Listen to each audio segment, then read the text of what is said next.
Shalom, queridos. Hoje é Lucas capítulo 5. Aleluia. Neste capítulo é transmitido a experiência dos discípulos em uma pescaria e mesmo com toda a experiência e talento para a pesca, naquele dia especificamente, eles não estavam conseguindo ter sucesso na pesca. Então Tiago, Pedro, João e André estavam muito frustrados, pois já havia horas que eles estavam ali sem nenhum resultado. Jesus se encontrava em um dos barcos e pregando nesse momento. E essa passagem nos ensina que devemos ter fé e obediência, mesmo diante do caos que se apresenta às nossas vidas. Mesmo quando tudo parece perdido, Jesus está lá, nos chamando para um relacionamento mais íntimo com Ele. E cabe a nós entender que muitas vezes as coisas não acontecem no nosso tempo, e sim no tempo de Deus. Lucas 5. Vamos ver o contexto histórico de Lucas 5. Essa passagem ocorreu no lago de Genezaré e é o lago da Galileia, localmente chamado de Mar da Galileia. E os discípulos naquela época se alimentavam e sustentavam-se através da pesca. Então havia uma preocupação muito grande quando eles não conseguiam pescar. E foi justamente o que ocorreu nesse dia. E no final das contas, Jesus os ensinou a exercitar a fé. Lucas 5, de 1 a 3. Jesus pregava junto ao lago. Lago de Genezaré é outro nome para o Mar da Galileia, também chamado de Mar de Tiberíades. João 6:1, Lucas 21:1. O barco que Jesus escolheu pertencia a Simão Pedro, cuja sogra ele curara recentemente. Lucas 4:38 a 39. Jesus sentando-se no barco, esse era a postura normal de um mestre. Lucas 5, de 4 a 7, mesmo diante do improvável, eles lançaram as redes novamente. Lançaram a rede novamente. Apesar de seus esforços naquela noite terem sido inúteis, Pedro obedeceu com fé a ordem de Jesus. Mas sobre a sua palavra eu lançarei a rede. Sua fé foi recompensada com uma pesca tão grande que as redes se rasgaram e os barcos quase afundaram. Lucas 5, de 8 a 11. Jesus pede para que eles não temam. O fato de Pedro ter percebido o poder divino de Jesus, a sua santidade através da pesca, foi basicamente o mesmo que aconteceu com Jó 42:6 e com Isaías 6:5. Junto com Simão e Pedro, Tiago e João, compunha o círculo íntimo de Jesus. Lucas 9:28, Mateus 26:37. Jesus usou a grande pesca para ilustrar o tipo de impacto evangelístico que Pedro teria. Sua pesca seria grande, pescador de homens. É isso que ele deveria ser. E esse impacto da pesca dele de peixes já estava simbolizando o impacto da pesca de homens que ele haveria de fazer. Logo numa primeira pregação, vocês veem lá em Atos, não é? Vocês veem a primeira pregação, segunda pregação, 5.000, 3.000 almas. Isso é que é maravilha. Pescar vidas foi o principal propósito do Senhor. Em tudo nos ensina a pescar vidas. Não se esqueça que nós estamos aqui para ganhar, consolidar, discipular e enviar. Façamos isso enquanto podemos, porque as perseguições sobre a igreja já estão aumentando. E até quando teremos uma Bíblia nas mãos? Então, deixe tudo gravadinho na sua cabecinha, porque vai precisar de, em lugares improváveis, a gente está tendo que falar de Jesus sem direito à Bíblia, sem direito à liberdade, às escondidas.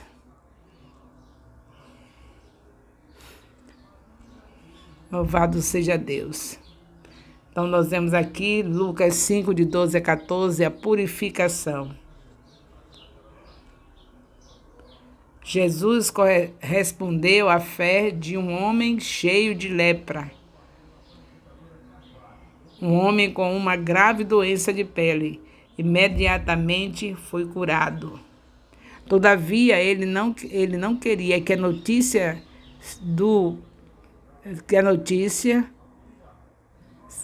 fosse anunciado e que se cumprisse a lei de Moisés referente à purificação, deixasse que a prova visível de sua cura fizesse o serviço do testemunho verbal diante do sacerdote judeu. Jesus Cristo não quebrou as leis, ele veio cumprir as leis. Lucas 5, de 15 a 16. A cura das enfermidades. Estes versículos ilustram a diferença entre a vida pública e a vida privada de Jesus no início de seu ministério.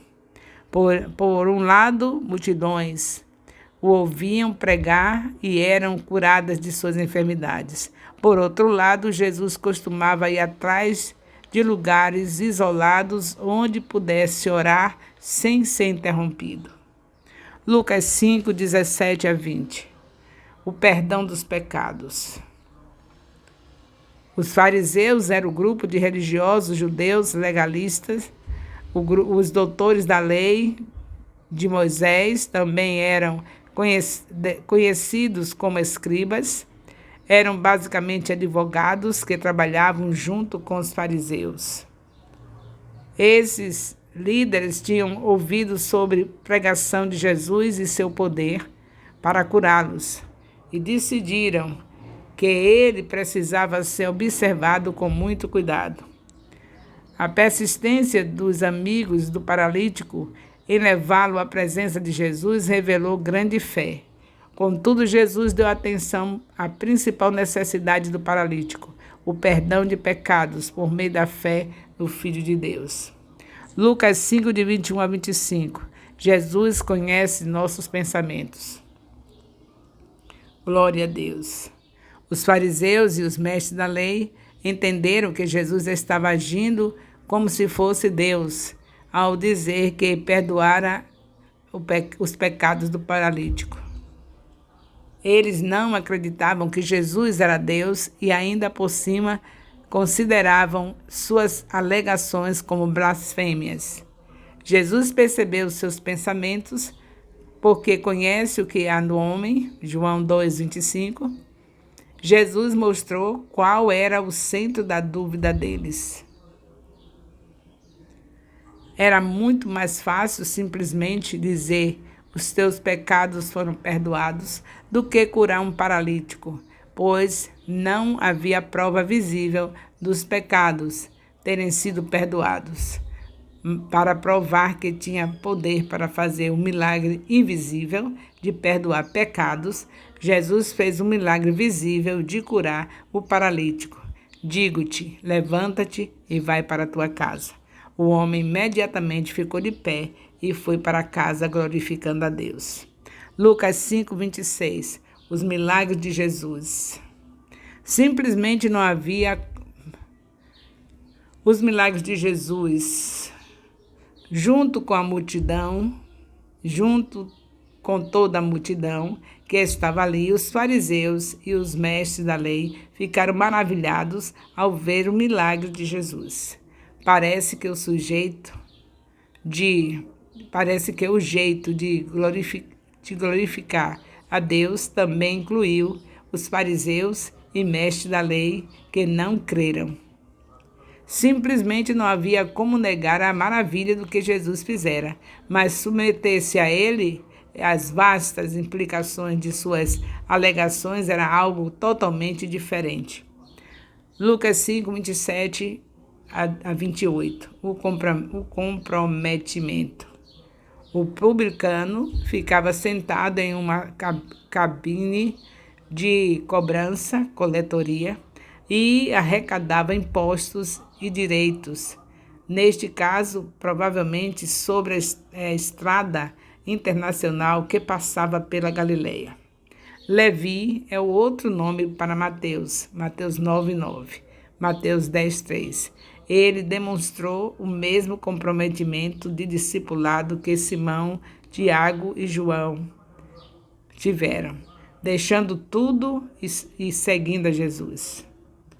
Lucas 5, 29 a 30. Os publicanos e pecadores. Levi mostrou abertamente que tinha se tornado discípulo de Jesus. Ele deu uma grande festa em sua homenagem e convidou amigos publicanos. Os fariseus e os mestres da lei focaram o enfurecimento porque os cobradores de impostos eram considerados ritualmente impuros. Os publicanos e pecadores eram socialmente proibidos para os judeus piedosos. Apesar de ser judeu como eles, Levi era desprezado porque trabalhava para o governo romano. Lucas 5, de 31 a 32. A fé e o arrependimento. Jesus chamou os fariseus e seus aliados de justos e os sãos. Em contraste, ele chamou os publicanos e seus associados de pecadores e enfermos. Jesus não quis dizer que os fariseus eram justos de verdade, e sim que eles se achavam justos. Por outro lado, aqueles que os fariseus consideravam pecadores se deram conta de que estavam espiritualmente doentes e precisando desesperadamente de um médico espiritual que pudesse levá-los ao arrependimento. Lucas 3, de 2 a 3. Portanto, Jesus tinha maior consideração pelos doentes e pecadores. Lucas 5, 33. A importância do jejum. Os fariseus ficaram ofendidos com o comportamento dos discípulos de Jesus ao compará-los com seus discípulos e com os discípulos de João Batista. Jesus não era contra o jejum, Mateus 4, 2, Mateus 6, de 6 a 18, mas, ao mesmo tempo, permitia que os discípulos fossem a banquetes, comem e bebem, como o de Levi, como Levi fez quando se converteu. Isso contrastava e muito com a rigorosa agenda de jejum dos fariseus. Eles jejuavam 2 vezes por semana, Lucas 18, 12, 4 vezes por ano. Eles jejuavam 2 vezes por semana, 4 vezes por ano, para lembrar da destruição de Jerusalém pelos babilônicos, Zacarias 8, 19. No dia da expiação, Levítico 16, 29. E quantas vezes mais achasse necessário. Lucas 5, 34 a 35. Casamento e o jejum. Jesus comparou a questão do jejum a um casamento. Sendo ele noivo, não era adequado jejuar em meio à alegria do casamento, nem antes do divino noivo lhe ser retirado. Lucas 5, de 36 a 37. As parábolas de Jesus. Jesus contou 2 parábolas. A primeira empregava o princípio de que não se pode remendar roupa velha com tecido de roupa nova. O remendo rasga, estraga a roupa nova e não se ajusta à roupa velha. Logo após lidar com a controvérsia em relação ao jejum, Jesus ilustrou o ponto de que sua mensagem era radical e não deveria ter remendo para a forma existente de judaísmo. Não deveria não servia de remendo para a forma existente de judaísmo. Roupa velha e Jesus, sua mensagem era radical. Roupa nova.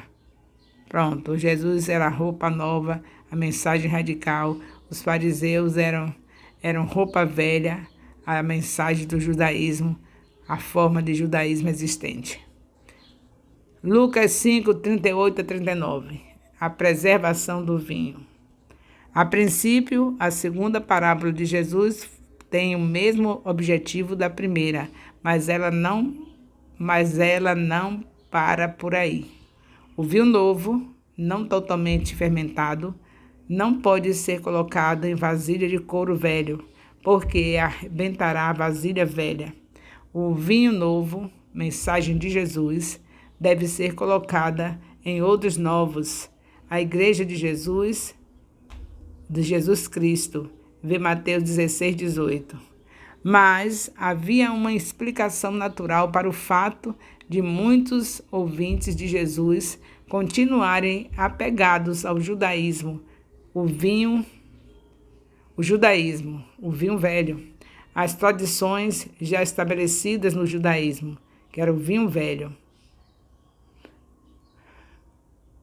Tem que saber melhor, é mais familiar e mais confortável.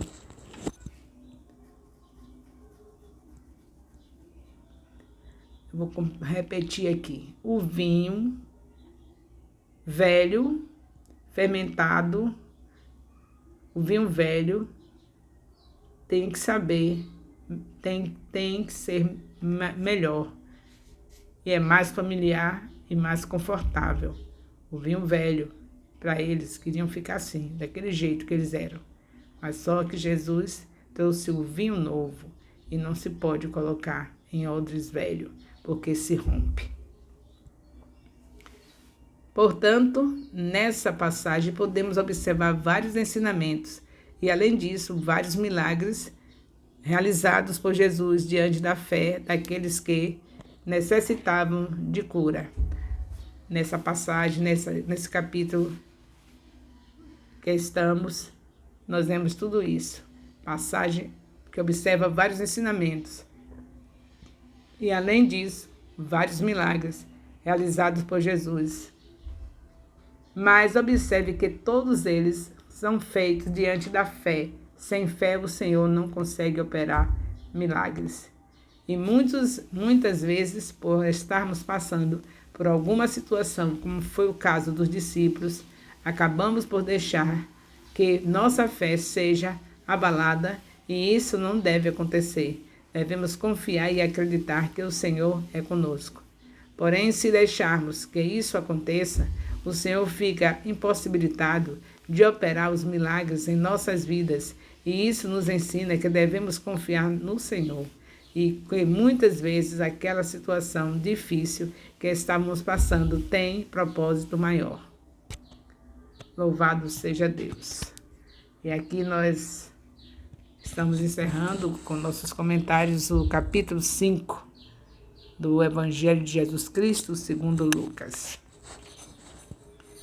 O amor de Deus, nosso Pai, a graça salvadora do nosso Senhor Jesus Cristo, a comunhão do Espírito Santo, seja com todos os discipuladores, todos os líderes de células, todos os componentes de células, todos os discípulos do Ministério Apostólico Internacional Filhos de Jerusalém, desde agora e para sempre. Amém. Louvado seja Deus.